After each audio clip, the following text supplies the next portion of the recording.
Hey yo, what's up guys, c'est Dims, on se retrouve encore une fois pour du No Man's Land sur la map Moon. Alors le No Man's Land pour moi je pense que c'est ce qui caractérise le mieux la puissance, le niveau d'un joueur en zombie, même si c'est qu'une petite salle qu'on peut connaître par cœur. Franchement quand j'ai vu jouer ce joueur là, Sartignos, j'ai un peu halluciné, il est vraiment très très fort. Je pensais qu'il allait être un petit peu au-dessus de moi mais pas tant que ça, mais vraiment après il a passé des milliers d'heures, hein, c'est comme Stevie ou... C'est aussi Super Hans 89, le mec qui est sorti nulle part, qu'on a vu débarquer à la première place du No Man's Land. D'ailleurs, moi je pense qu'il a triché. Allez voir son run, il a fait 374 kills, c'est actuellement le numéro 1, bien sûr s'il n'a pas triché. Je suis quasiment sûr qu'il l'a fait. Sa chaîne Super Hans 89, super, bah comme Super Hans, H-A-N-D-S, tout attaché 89, franchement. Il y a que lui qui pète une boule de zombie avec deux patates de Mustang après 6 minutes dans le matin. En plus, il y a un truc chelou dans sa vidéo, c'est qu'à un moment, il y a un écran noir. Bon alors, je repasse un petit peu maintenant sur la strat de Sartignos, toujours la même. La première grenade super rapide, la deuxième limite encore plus rapide. Franchement, c'est technique pour balancer les deux grenades et voilà, cette facilité, ces mouvements, tout ça, la fluidité, franchement, c'est énorme. Par exemple, quand il a cuté le rampant là juste d'avant, il y avait un zombie grand juste devant lui, un autre derrière lui. Il a quand même pris le risque et ça passe toujours avec lui. Je sais pas comment il fait. Il a une facilité franchement assez hallucinante sur le No Man's Land. Alors après, je vous parlais un petit peu des techniques de Sartignos. Par exemple, quand il tire des patates de Mustang, toujours il saute. Faut faire très attention de pas tirer en fait sur les chiens parce que les chiens en fait épougent vos patates de Mustang et après les zombies prennent beaucoup moins de dégâts. Les chiens, franchement, c'est ce qu'il y a de plus chiant. C'est pour ça que Sartignos monte souvent sur le téléporteur, en fait, juste après avoir tiré ses patates. Il court au téléporteur. Parce que quand vous êtes au téléporteur, lorsque les zombies respawnent, il n'y a pas de chiens qui apparaissent quand vous êtes dessus. Alors les chiens, c'est vraiment la misère. Il n'y a rien de pire dans le No Man's Land. C'est comme sur la map des Rise. S'il n'y avait pas de chiens, ça serait beaucoup plus facile, limite trop facile. Heureusement qu'ils sont là au final dans le No Man's Land, mais j'aimerais bien pouvoir les enlever moi sur des Rise. Les chiens ils m'ont vraiment saoulé. À chaque fois qu'on meurt c'est à cause des chiens. Ils vous mettent des baffes des fois tellement vite, vous comprenez pas. Ils vous mettent des marqueurs tac tac tac bien plus vite que si vous restez collé à des zombies. Les chiens des fois c'est un truc de ouf. Le pire c'est qu'ils sont imprévisibles, ils n'ont pas toujours la même trajectoire. Des fois ils vous bloquent par derrière. Mais bon c'est comme ça. Il y en a pas mal sinon qui se posent des questions sur la santé des chiens. Alors pendant les 3 premières sonneries, enfin avant la 3e sonnerie, un coup de couteau ça tue les chiens direct. Et à partir du moment où la 3e sonnerie retentit, il faut 3 coups de couteau. Et à partir de la 4e, 5e, après je peux pas vous dire parce que j'ai pas essayé de les cuter, mais il en faut une petite dizaine je pense. Pas plus hein, les chiens n'ont pas beaucoup de vie, en plus ils ont une vie maximale. Après vous pouvez attendre 100, 200, 300 sonneries, ils resteront toujours à la même vie, enfin la même puissance, voilà. Bon, je vais vous parler maintenant des 2-3 petits bugs qui existent dans ce mode, hein. Bien sûr, pas de glitch, pas de triche, des bugs de run qui arrivent quand vous essayez de faire le meilleur score possible. Alors, quand vous mettez votre arme dans l'améliorateur, des fois ça vous arrive que vous ne puissiez pas la récupérer, vous avez beau appuyer X, X, X, l'arme ne vient pas. C'est un truc de ouf, ça fait péter un plomb, surtout quand vous n'améliorez pas souvent et qu'enfin vous réussissez à améliorer et que l'arme ne vient pas. Alors après il y a des petits bugs aussi sur la map, il y a des endroits où il y a des sortes de murs invisibles, vous ne comprenez pas, vous restez bloqué, vous pouvez plus avancer. Vous n'avez pas d'autre choix que de faire demi-tour ou d'aller sur la gauche ou sur la droite.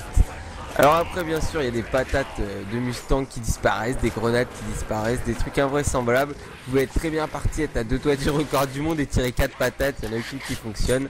Bien sûr hein, je vous parle pas des patates qui sont tirées sur les chiens, qui sont moitié éponge, et là c'est vraiment des patates, vous les tirez, voilà, il y a plus rien, ils disparaissent. Comme par enchantement. Alors je vais vous parler maintenant des tricheurs, parce qu'il y a beaucoup de tricheurs aussi dans le classement du No Man's Land. Faut faire attention, hein, le record du monde c'est 366 ou 374. Stevie ou Super Hans, mais je pense que Super Hans a triché, il fait partie des tricheurs lui aussi. Alors les tricheurs, il y en a beaucoup. Rien qu'à voir le classement, vous voyez des mecs à 900 kills et tout. Bon, tout ça c'est impossible. Le maximum du maximum faisable, vraiment c'est 400. Après tout ce qui est au-dessus, c'est sûr que c'est mort. Même 380, c'est pas. Normalement c'est infaisable. Après, si c'est un robot qui joue, qui a le meilleur spawn possible, qui calcule la meilleure partie, toutes les chances et tout, il y a peut-être moyen de faire un truc de ouf, mais ça serait assisté par ordinateur. Et là, nous, on n'est pas des ordinateurs, on est des humains. Et comment font les humains pour tricher? Ils modifient leur Xbox. Ils ont une console Xbox 360 JTAG, ça s'appelle. Alors j'y connais rien, moi je dis JTAG parce qu'il y a plein de gens qui me parlaient de JTAG machin. Qu'est-ce qu'on peut faire avec? J'en sais rien, voilà. Vous pouvez vous informer, mais c'est clair que vous pouvez tricher, surtout sur les gens solo quand c'est pas en ligne, c'est pas risqué. Alors je vais maintenant vous parler des techniques de run de Sartichaut, le robot. C'est un putain de robot. Alors toujours balancer la première grenade bien avant la deuxième sonnerie, la deuxième grenade juste avant la troisième, et essayer d'améliorer le plus tôt possible avant la quatrième. C'est toujours mieux, vous n'êtes pas obligé de vider vos balles de flingue, ça sert à rien, de rien. Parce qu'une fois que vous avez les Mustangs, après vous dégommez la boule. Alors j'ai parlé un petit peu à Sartichaut. Je trouvais qu'il prenait pas mal de risques à cutter les rampants. Je me demandais si les rampants qui cuttaient et qui tuaient avaient le temps de réapparaître pour être là dans la prochaine boule. Et je me demandais si ça faisait pas exactement la même chose s'il attendait qu'il les tue au Mustang normalement. Bon, c'est vrai que ça prête un peu à confusion ce petit problème là, mais après voilà, je sais pas et j'ai toujours pas la réponse. Il m'a dit qu'il y en avait sûrement qui avaient le temps de respawn pour se joindre directement à la boule qu'il était en train d'avoir, mais pas tous, donc voilà. Ça peut être intéressant de cutter un max les rampants pour gratter quelques kills, mais ça peut être aussi très risqué, hein. Moi je me fais souvent baiser quand j'essaie de faire ça. Alors sinon, je sais pas si vous voyez, mais souvent quand il y a son pack de zombies, qu'il y a des chiens qui tournent autour, vous le voyez sauter en fait. Pourquoi il saute? Quand il saute, en fait les chiens restent bloqués, restent immobiles comme ça. Il a bien le temps de voir quand tirer ses deux patates pour être sûr qu'elle ne touche pas les chiens. Car encore une fois, je vous le dis, les chiens ils épongent à mort. Ça veut dire que les chiens vont absorber, bien sûr ils vont mourir, mais les zombies qui sont à côté, ils vont pas se faire tuer par les patates. Bon, sinon, bien entendu, il faut toujours essayer de paquer les zombies un maximum avant de péter ses patates. Alors Sartichaut fait le tour du télép et il tire ses patates à un endroit un peu étrange. Je connaissais pas ça, ça c'était au début du run. Et après quand il faut plusieurs patates de Mustang, là c'est plus rapide de les tuer sur la petite place. Parce qu'il peut plus facilement tourner autour et comme ça il enchaîne les patates de Mustang. Alors deux patates ça vous tue pas, deux patates et une baffe ça vous met rouge. Deux patates et deux baffes vous mourrez, trois patates et une baffe vous mourrez, trois patates ça vous met rouge sans que vous soyez rouge, je crois, je suis pas sûr. Faudrait essayer, mais bon. C'est vraiment quand même assez chaud de jouer avec cette arme là, les Mustangs sans flopper, c'est pas évident. Après ils auraient dû mettre flopper, je pense, à la place de passe-passe, comme ça. Il y en a qui auraient pu choisir entre prendre flopper ou prendre masto. Honnêtement, je pense que flopper est quand même mieux que masto si on avait eu le choix. Comme ça, avec flopper, vous pouvez quand même bien enchaîner les patates. Vous avez juste à faire attention de ne pas vous prendre deux baffes de suite. Contre, avec masto, vous pouvez pas vraiment enchaîner les patates, mais vous pouvez prendre quand même pas mal de baffes. Bon, les meilleurs endroits sinon pour tuer les zombies, hein, c'est là où ils les tuent. Les autres endroits après dans la mare, chaque fois que vous avez de l'eau, ça tue moins. Au télép aussi, il y a des petites bosses qui font qu'il y a des endroits où les zombies se font moins bien tuer.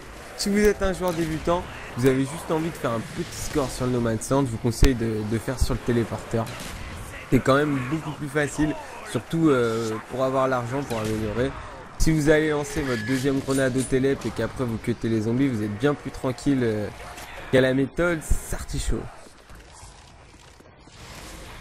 Bon, sinon je vous parlais un petit peu maintenant des rages de Sartichaut. Ce qui le fait le plus rager dans le No Man's Land, bien sûr les chiens, je vous en ai déjà parlé. Mais ce qui le fait plus rager après, c'est quand les zombies ne sortent pas du sol ou ne viennent pas. Ça arrive des fois que vous tuez une boule de zombies et que les zombies mettent 30 secondes avant d'arriver, ou qu'il n'y ait que quelques zombies qui arrivent et que vous attendiez les autres pendant longtemps. Alors ça, même lui il ne comprend pas pourquoi, c'est complètement dû au hasard. C'est pour ça qu'il y a une grande part de chance et c'est aussi pour ça qu'il faut vraiment recommencer beaucoup de fois le No Man's Land pour pouvoir faire un bon score.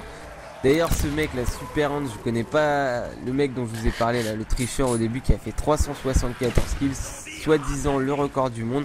Mais la partie est on ne peut plus bizarre, en plus il n'y avait pas de score avant.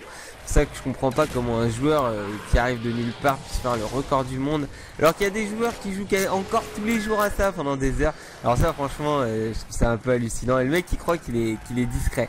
Il a aussi fait 80 manches en solo sur la map Nart.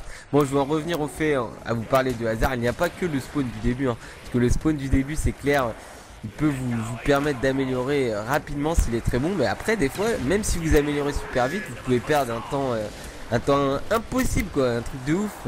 30-40 secondes à attendre des zombies. 30-40 secondes, je sais pas combien c'est de sonneries, mais les zombies deviennent beaucoup plus mastoc pendant ce temps, et du coup après il leur faut plus de balles pour mourir.